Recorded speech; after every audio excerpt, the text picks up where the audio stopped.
রাজশাহী। এখন শুনবেন স্থানীয় সংবাদ। স্বাস্থ্য ও পুষ্টি সেল, বাংলাদেশ বেতার, ঢাকা। আসসালামু আলাইকুম। বাংলাদেশ বেতার, রাজশাহী। স্থানীয় সংবাদ পড়ছি মাসুম আক্তার জামান অনিক। শিল্প বাণিজ্য মন্ত্রণালয়ের নির্দেশনায় ২০২৫ সালের ঈদ উল আজহাকে সামনে রেখে রাজশাহী জেলা ও সিটি কর্পোরেশন এলাকায় চামড়া সংরক্ষণের জন্য ২৬৩.৩ মেট্রিক টন লবণ বরাদ্দ দেওয়া হয়েছে। এই লবণ বিনামূল্যে বিতরণ করা হচ্ছে মসজিদ, মাদ্রাসা, এতিমখানা এবং লিল্লা বোর্ডিং সহ বিভিন্ন চামড়া সংগ্রহকারী প্রতিষ্ঠানের মাঝে। এর মধ্যে গোদাগাড়ী উপজেলায় ৯ মেট্রিক টন, বাঘা উপজেলায় ৫৮.৩ মেট্রিক টন, চারঘাট উপজেলায় ৯ মেট্রিক টন, পুঠিয়ায় ১৩.৫ মেট্রিক টন, দুর্গাপুরে ১৩ মেট্রিক টন, তানোর উপজেলায় ৬ মেট্রিক টন, বাগমারায় ২০ মেট্রিক টন ও পবা উপজেলায় ৬৪.৯ মেট্রিক টন লবণ বরাদ্দ দেওয়া হয়েছে।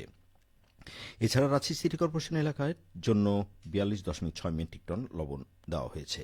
রাজশাহী জেলার অতিরিক্ত জেলা প্রশাসক সার্বিক মির্জা ইমাম উদ্দিন জানিয়েছেন, এই লবণ প্রায় ১৩৫টি এতিমখানা, মাদ্রাসা ও লীলা বোর্ডিংয়ে সরাসরি বিনামূল্যে বিতরণ করা হচ্ছে। ইতিমধ্যে উপজেলা ভিত্তিক তালিকা তৈরি করে এসব প্রতিষ্ঠানকে ঈদের আগেই লবণ সরবরাহ শুরু করা হয়েছে। উপজেলা নির্বাহী অফিসাররা স্থানীয় পর্যায়ে এই কার্যক্রম তদারকিও করছেন। নাটোরে দেশের দ্বিতীয় বৃহত্তম চামড়ার আড়ত। আসন্ন ঈদুল আজহার পরবর্তী সময়ে এই আড়তে ৭ লক্ষ পিস চামড়া কেনাবেচা হবে। চামড়া প্রক্রিয়াজাতকরণ এবং সংরক্ষণ নিয়ে এখন শুনুন আমাদের নাটোর জেলা সংবাদদাতার একটি প্রতিবেদন।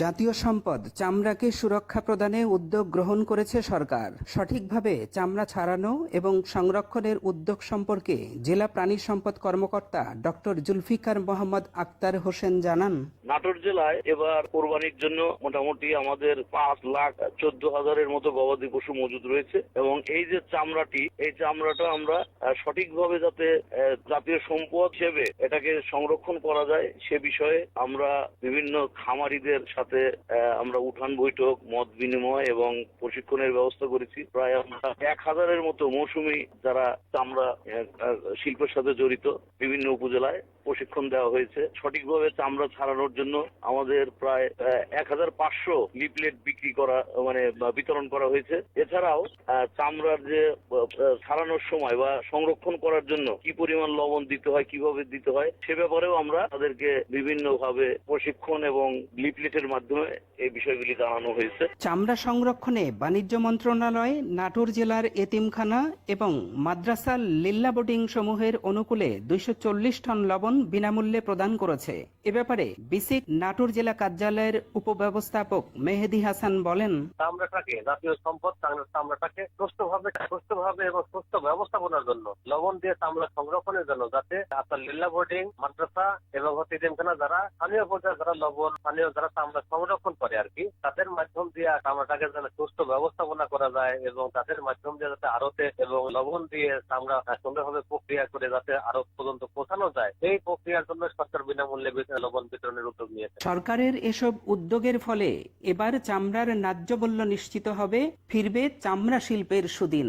ফারাজি আহমদ রফিক বাবন, নাটোর জেলার সংবাদদাতা, বাংলাদেশ বেতার, রাজশাহী।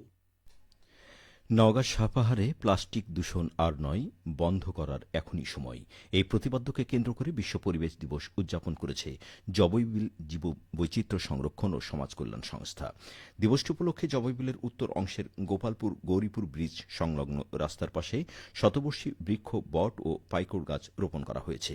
পরে আলোচনা সভা ও শোভাযাত্রায় উপস্থিত ছিলেন উপদেষ্টা মণ্ডলীর সদস্য, সরকারি প্রাথমিক বিদ্যালয় শিক্ষক সমিতির সভাপতি মোহাম্মদ জাকারিয়া আলম, সাপাহার প্রেস ক্লাবের সভাপতি তসলিম উদ্দিন, সাধারণ সম্পাদক বাবুল আক্তার, সংস্থার প্রতিষ্ঠাতা সোহানুর রহমান সবুজ, সভাপতি ফাহাদ ফরহাদ, সাধারণ সম্পাদক কারিম।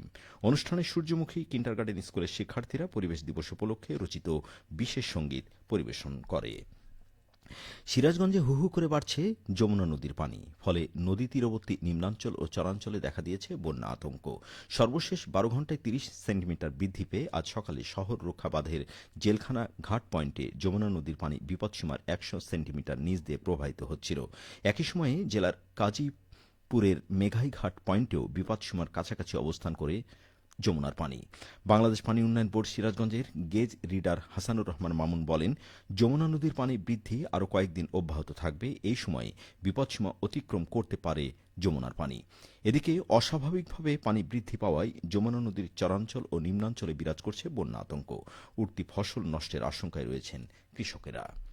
সবশেষে আবহাওয়া। আজ রাজশাহীতে সর্বোচ্চ তাপমাত্রা ছিল 35.2 ডিগ্রি এবং সর্বনিম্ন 24.3 ডিগ্রি সেলসিয়াস। বিকেল 3টায় বাতাসে আপেক্ষিক আর্দ্রতার পরিমাণ ছিল 59%।